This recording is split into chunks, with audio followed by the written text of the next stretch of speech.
ఒక వ్యక్తి పి అనే బిందువు నుండి క్యూ అనే బిందువుని చేరడానికి తూర్పు వైపునకు 60 మీటర్లు ప్రయాణించాడు. ఇటువంటి డైరెక్షన్స్ నుంచి మనకు ప్రాబ్లమ్స్ వచ్చేటప్పుడు కంపల్సరీగా ఈ ఇండికేటర్స్ సింబల్స్ అనేది వేసుకుంటే మనకు చాలా ఈజీగా అయిపోతుంది. ఓకే, ఏంటి చెప్పాడు మనకి? పి అనే ఒక బిందువు నుంచి పి అనే ఒక పర్సన్ ఎంత తూర్పుకి 60 మీటర్లు వెళ్ళాడు. ఈస్ట్ అంటే ఇటువైపే కదా, తూర్పుకి ఎంత వెళ్ళాడు? 60 మీటర్స్ అనేది వెళ్ళడం జరిగింది. ఓకే, క్యూ అనుకుందాం ఇది. నెక్స్ట్ క్యూ నుండి వరుసగా 50 మీటర్లు, 100 మీటర్లు, 90 మీటర్లు చొప్పున ప్రతిసారి కూడా ఎడమ వైపునకు అన్నాడంటే 50 మీటర్లు ఎడమ వైపుకి వెళ్ళాడు, అక్కడి నుంచి మరొక 100 మీటర్లు ఎడమ వైపు తిరిగాడు, అక్కడి నుంచి మరొక 90 మీటర్లు ఎడమ వైపు తిరిగాడు అని అర్థం. ఈ 3 కూడా మనకి ఒకేసారి ఇవ్వడం జరిగింది, గమనించాలి అది. ఓకే, ఫస్ట్ మనకి క్యూ అనేవాడు ఏం చేశాడు? 50 మీటర్లు ఎడమ వైపు తిరిగాడు. ఎడమంటే పైకే కదా. ఓకే, ఎంత? 50 మీటర్లు. అక్కడి నుంచి మళ్ళీ ఎంత ఎడమ వైపు తిరిగాడు? 100 మీటర్లు. ఎడమ ఎంత ఇటువైపే కదా, మళ్ళీ ఎంత? ఇక్కడ వరకు అయితే 60 మీటర్లు అయింది కదా, ఇక్కడి నుంచి ఇక్కడ 60, 100 అన్నాడు కాబట్టి కాసు పెంచుకుందాం. ఇదెంత? 100 మీటర్లు ఎడమవైపు తిరిగాడు. నెక్స్ట్ మళ్ళీ ఏం చేశాడు? 90 మీటర్లు ఎడమవైపు చెప్పాడు. ఈ రకంగా వెస్ట్ డైరెక్షన్కి వెళ్ళి ఎడమ వైపుకి అంటే మన రేటు కిందకే వస్తుంది. ఎంత అని చెప్పాడు? 90 మీటర్లు. ఇక్కడి నుంచి ఇక్కడికి ఎంత అవుతుంది? 50. 90 అంటే కాసింత కిందకి దించేసుకుందాం. ఓకే, ఇది ఆర్ అనే పాయింట్కి చేరాడు. ఇది ఎన్ని మీటర్లు అని చెప్పాడు? మనకి 90 మీటర్స్ అని చెప్పాడు. ఓకే, ఇక్కడికి ఇది అయ్యింది. నెక్స్ట్ ఈ పి నుండి అతనికి అంటే పి నుండి క్యూకి గల దూరం ఎంత అన్నాడు. అంటే ఇక్కడ పి ఉంది, ఇక్కడ ఆర్ ఉంది. ఈ రెండింటి మధ్యన దూరం ఎంత మనకి ఐడెంటిఫై చేయమన్నాడు కదా. ఈ ఐడెంటిఫై చేయమన్నప్పుడు మనకి ఇది కూడా మనకు తెలియాలి. ఓకే, అప్పుడు తెలిసినప్పుడే మనకి ఈ యొక్క దూరం అనేది తెలుస్తుంది కదా. ఇటువంటి ఇచ్చేటప్పుడు మనకి ఇక్కడ ఇచ్చాడు చూడండి. నెక్స్ట్ ఆర్ నుండి పీకి యొక్క దిశ అంటే మనకు ఆప్షన్ వెరిఫికేషన్ చేసుకున్నట్లయితే ఇక్కడ చూడండి, ఆగ్నేయం ఇచ్చాడు, వాయువ్యం ఇచ్చాడు, పడమర ఇచ్చాడు, ఈశాన్యం ఇచ్చాడు. అంటే అన్నీ కూడా డిఫరెంట్గా ఉన్నాయి. కాబట్టి డైరెక్షన్స్ మనకు తెలుసుకుంటే ఆటోమేటిక్గా మనకి ప్రాబ్లం చేయాల్సిన అవసరం కూడా లేదు. ఓకే, ఇప్పుడు ఇది ఏ డైరెక్షన్లో ఉంది? ఇది చూడండి. ఫర్ ఎగ్జాంపుల్ ఇక్కడే మనం ఇది తీసుకున్నట్లయితే ఈ యాంగిల్ తీసుకుంటే ఈ రకం చూసుకుంటే ఇది నార్త్, ఇది సౌత్, ఇది ఈస్ట్, ఇది వెస్ట్ అవుతుంది. అంతే కదా. మనకి ఇది ఎక్కడి నుంచి వచ్చింది? మిడిల్ నుంచి వచ్చింది. అంతే ఈ డైరెక్షన్లో ఉంది కదా. చూడండి, ఇది ఈ డైరెక్షన్లో ఉంది కదా. అంటే ఇది ఏం డైరెక్షన్? ఇది నార్త్ ఈస్ట్ డైరెక్షన్లో ఉంది. ఏంటి? North east direction. అంటే నార్త్ ఈస్ట్ అంటే ఏంటి? తెలుగులో మనకి ఈశాన్యం. ఈ డైరెక్షన్ ఈశాన్య దిశలో ఉంది అని. ఇక్కడ ఈశాన్యం వచ్చేది ఆప్షన్స్లో ఎన్ని ఉన్నాయి? ఒకటే ఉంది కాబట్టి డైరెక్ట్గా మనకి 4th ఆప్షన్ అనేది పెట్టేయవచ్చు. నెక్స్ట్ ఇక్కడ 2 క్వశ్చన్స్ ఇచ్చాడు కదా, 2 కూడా ప్రాబ్లం చేసుకోవాల్సిన అవసరం లేదు. ఆప్షన్ వెరిఫికేషన్ చేసేసి టక్కున మనం ఈశాన్యం పెట్టేయవచ్చు. లేదు ఇక్కడి నుంచి ఇక్కడికి దూరం కూడా కొనుక్కోమన్నాడు కాబట్టి తెలుసుకోవాలి. కాబట్టి దూరం కొనుక్కున్నట్లయితే మనకి ఇక్కడ చూడండి, దూరం కొనుక్కోమని అంటే మనం ఫస్ట్ ఇదేంటో తెలుసుకోవాలి. దానికి మనకు ఒక ఫార్ములా ఉంది. ఏంటి? తెలుగులో కర్ణము స్క్వేర్ ఈజ్ ఈక్వల్ టు భుజము స్క్వేర్ ప్లస్ భుజము స్క్వేర్. ఓకే, ఇక్కడ మనకి ఫస్ట్ ఈ భుజం ఎంత వచ్చిందో చూసుకోండి. దీనికి డిస్టెన్స్ ఎంత? టోటల్ ఇక్కడ దీనికి డిస్టెన్స్ ఎంత? టోటల్గా మనకి ఇది 100 మీటర్స్ అన్నాడు. ఇక్కడి నుంచి ఇక్కడికి ఇది 60 అయినప్పుడు మనకి 100 మీటర్లు అన్నాడు కాబట్టి ఇది కంపల్సరీగా మనకి ఎంత? ఇది 40 వస్తుంది. అట్ ద సేమ్ టైం ఇది కూడా మనకి ఎంత వస్తుంది? 40 వస్తుంది. అంటే మనం 40 స్క్వేర్ ప్లస్ 40 స్క్వేర్. ఓకే, ఇక్కడ ఒక కర్ణం స్క్వేర్ రూట్ అడగటి కర్ణం అడుకుంటే దీనికి స్క్వేర్ రూట్ అవుతుంది. అప్పుడు దీనికి వాల్యూ మనం సింప్లిఫికేషన్ చేసుకుంటే 4√2 అనేది రావడం జరుగుతుంది. ఓకే, ఈ రెండు కూడా మనం చేయాల్సిన అవసరం లేదు. ఒక డైరెక్షన్స్ మనకి ఈజీగా ఉంటాయి కాబట్టి ఈ డైరెక్షన్ బట్టి ఆటోమేటిక్గా ఆన్సర్ ఇది అయ్యే ఛాన్స్ ఉంది కాబట్టి డైరెక్ట్గా ఆన్సర్ 4th అనేది కరెక్ట్ ఆన్సర్ అవుతుంది. ఓకే, నెక్స్ట్ సిట్టింగ్ అరేంజ్మెంట్ నుంచి కూడా ఇటువంటి ప్రాబ్లమ్స్ వచ్చింది. చూసుకోండి, ప్రాబ్లం పెద్దది ఉంది కదా అనేసి మీరు భయపడవలసిన అవసరం లేదు. కొద్దిగా అర్థం చేసుకుంటే ఈజీగా వచ్చేస్తుంది. ఓకే, ఒక వృత్తాకార బల్ల చుట్టూ కేంద్రాభిముఖంగా 6 వ్యక్తులు కూర్చున్నారండి. UVWXYZ. ఓకే, వీకి అభిముఖంగా యు కూర్చున్నాడు. అభిముఖంగా అంటే ఒకదానికొకటి ఫేస్లు ఎదురెదురుగా ఉండేటట్టుగా. ఫర్ ఎగ్జాంపుల్ ఇక్కడ మనం వి వేసుకున్నట్లయితే దీనికి అభిముఖంగా ఎదురుగా ఎవరు కూర్చున్నారని చెప్పారు? యు అనేవాళ్ళు కూర్చున్నారని చెప్పారు. ఓకే, నెక్స్ట్ చూసుకుంటే వైకి కుడివైపున వెను వెంటనే నెక్స్ట్ డబ్ల్యూకి ఎడమ వైపున వెను వెంటనే వి ఉన్నాడు. అంటే వికి కుడి ఎడమ ఇచ్చేసాడండి. కాబట్టి వి అంటే వైకి కుడివైపున అంటే ఇక్కడే కదా వస్తుంది. వైకి కుడివైపున వి కూర్చున్నాడు. నెక్స్ట్ డబ్ల్యూకు ఎడమ వైపున కూడా ఇక్కడ డబ్ల్యూ అనుకుంటే ఈ డబ్ల్యూకి ఎడమ వైపున వి కూర్చున్నాడు అయిపోయింది. ఓకే, నెక్స్ట్ ఎక్స్కి ఎడమ వైపున వెంటనే డబ్ల్యూ ఉన్నాడు.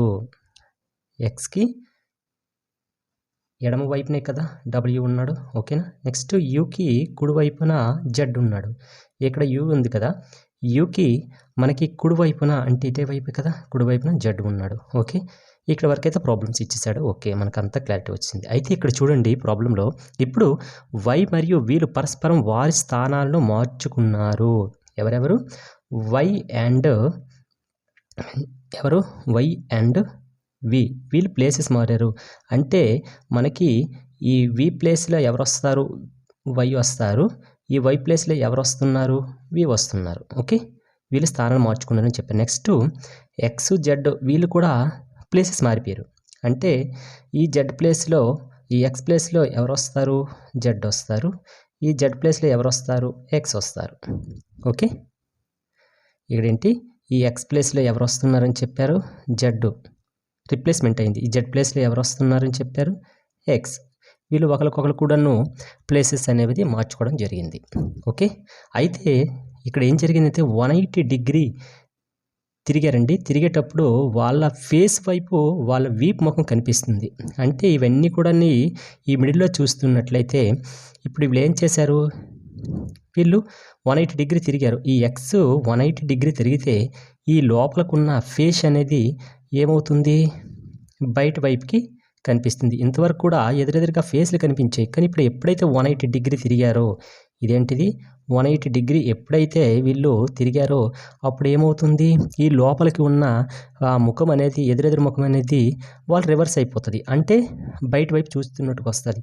అప్పుడు ఓకే, అప్పుడు ఏమవుతుంది అంటే చూడండి 180 తిరిగిన తర్వాత విభాగం కేంద్రం ఉండేటట్లు కూర్చున్నట్లయితే అప్పుడు ఎక్స్కి ఎడమ వైపున ఎవరు ఉంటారు అంటే వి ఉంటారు. ఎవరు ఉంటారు? వి ఉంటారు. ఎందుకు వి ఉంటారు అంటే మనకి ఫేసెస్ లోపలికి ఉండేటప్పుడైతే ఈ డైరెక్షన్లో చూసుకుంటే కుడవుతుంది. లోపల వైపు ఒకరికి ఫేస్లు ఎదురెదురుగా ఉంటే, కానీ బయట వైపు చూసేటప్పుడు మనకి కుడి ఎడమ అవుతుంది. 180 డిగ్రీ ఎప్పుడైతే తిరిగిందో అది కుడి ఎడమ అవుతుంది. కాబట్టి అప్పుడు మనకి ఎక్స్కి ఇది కుడివైపే మనకు కనిపిస్తుంది, కానీ ఫేసెస్ బయటకు ఉన్నాయి. కాబట్టి అప్పుడు మనకి ఎడమ వైపున ఇచ్చే క్వశ్చన్స్లో ఎడమ వైపు అన్నారు కాబట్టి ఎవరు ఉంటారంటే వి ఉంటారు. అంటే ఇచ్చిన ఆప్షన్లో థర్డ్ ఆప్షన్ అనేది కరెక్ట్ అవుతుంది. ఓకే, మనకి బ్లడ్ రిలేషన్ నుంచి ప్రాబ్లం ఇవ్వడం జరిగిందండి. ఇక్కడ ఫ్యామిలీ మెంబర్స్ కుటుంబం ఇచ్చారు. ఇక్కడ చూడండి బి యొక్క సోదరుడు ఏ అన్నాడు కాబట్టి బి యొక్క సోదరుడు అన్నారు కాబట్టి ఏ అవుతుంది. దీన్ని ప్లస్తో ఇండికేట్ చేద్దాం. ఓకే, బి అంటే ఇంకా మనకు తెలియదు. నెక్స్ట్ అలాగే సి యొక్క కుమార్తె బి అన్నారు. అంటే సి యొక్క కుమార్తె అంటే ఇదే అవుతుంది కదా, కుమార్తె అన్నాడు కాబట్టి మైనస్తో ఇండికేట్ చేద్దాం.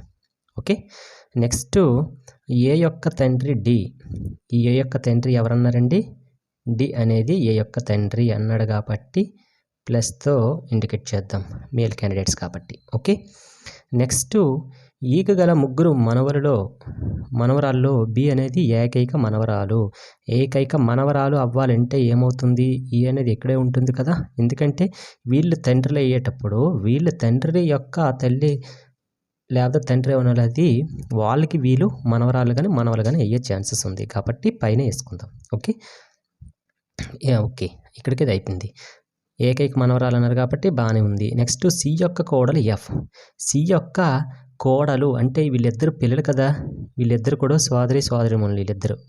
సి యొక్క కోడలు ఎఫ్ అన్నారు కాబట్టి కోడలు అంటే వాళ్ళ అబ్బాయికి కదా మ్యారేజెస్ అయితే కదా కోడలు వస్తుంది కాబట్టి కోడలు అన్నారు కాబట్టి ఫీమేల్ కాబట్టి మైనస్తో ఇండికేట్ చేద్దాం. నెక్స్ట్ ఇక్కడ చూడండి డి యొక్క అల్లుడు హెచ్. డి యొక్క అల్లుడు అంటే వీళ్ళు కూతురు కొడుకు కాబట్టి కూతురు వాళ్ళ హస్బెండే కదా అల్లుడు అవుతారు డీకి. ఎవరు? హెచ్. అల్లుడు అన్నారు కాబట్టి ప్లస్తో ఇండికేట్ చేద్దాం. అలాంటప్పుడు వీళ్ళిద్దరు ఏమవుతారు? వీళ్ళిద్దరు కూడా భార్య భర్తలు అవుతారు. ఆల్రెడీ ఇది మేల్ క్యాండిడేట్స్ కాబట్టి ఇది ఆటోమేటిక్ ఇది ఫీమేల్ క్యాండిడేట్స్ అవుతుంది, భార్య భర్తలు కాబట్టి. ఓకే, నెక్స్ట్ చూసుకున్నట్లయితే మనకి ఇందులో జీకు వివాహం కాలేదు అన్నారు కాబట్టి ఎక్కడ రాసుకుంటాము అనుకునేసి చాలామందికి డౌట్ రావచ్చండి. ఇక్కడ చూడండి, ఈకు గల ముగ్గురు మనువలు లేదా మనవరాల్లో బి ఒక్కటే ఏకైక మనవరాలు అన్నారు. ఏకైక మనవరాలంటే ఇక్కడ మనవరాలంటే ఒక్కడే కదా, ఈడు మనవడు. మనవరాలు ఒక్కలే అన్నారు కాబట్టి కంపల్సరీగా ఇక్కడ జీ వస్తుందండి. ఇది ఏంటంటే మనకి ఇంకా క్లారిటీ లేదు, మేలా ఫీమేల్ అనేది మనకి తెలియదు. ఇప్పుడు చూసుకున్నట్లయితే లాస్ట్లో ప్రాబ్లం చూసుకుంటండి, మగవారి సంఖ్య ఆడవారి సంఖ్య సమానం అన్నాడు. ఎలా సమానం అవుతుందో చూద్దాం. ఇక్కడ 1, 2, 3 ఉన్నాయి. నెక్స్ట్ 1, 2, 3 ఉన్నాయి. ఇక్కడ మనకి మేలా ఫీమేల్ ఐడెంటిఫై లేదు, ఇక్కడ మేలా ఫీమేల్ అనేది ఐడెంటిఫై అవ్వలేదు. ఇక్కడ చూసుకున్నట్లయితే ఈ యొక్క ముగ్గురు మనవరాలు లేదా మనవరాలలో బి ఏకైక మనవరాలే, ఒకే ఒక మనవరాలే అన్నది కాబట్టి కంపల్సరీగా వీళ్ళు ఏమవుతారు, మేల్ క్యాండిడేట్స్ అవుతారు. ఇది మేల్ క్యాండిడేట్స్ ఎప్పుడయ్యారో వీళ్ళు కంపల్సరీగా ఫీమేల్ క్యాండిడేట్స్ అవుతారు. ఓకే, అప్పుడు మనకి ప్రాబ్లం ఏంటి మనకి ఐడెంటిఫై చేయమనంటే, ఈ జీకు ఈ ఏమవుతుంది, ఈ జీకు ఈ ఏమవుతారు అని ఇచ్చారు. ఏమవుతారు, నాన్న తరపున అయితే నాన్నమ్మ అవుతుంది, అమ్మ తరపున అయితే అమ్మమ్మ అవుతుంది. కాబట్టి మనకి 4th ఆప్షన్ అనేది కరెక్ట్ ఆప్షన్ అవుతుంది. ఓకే.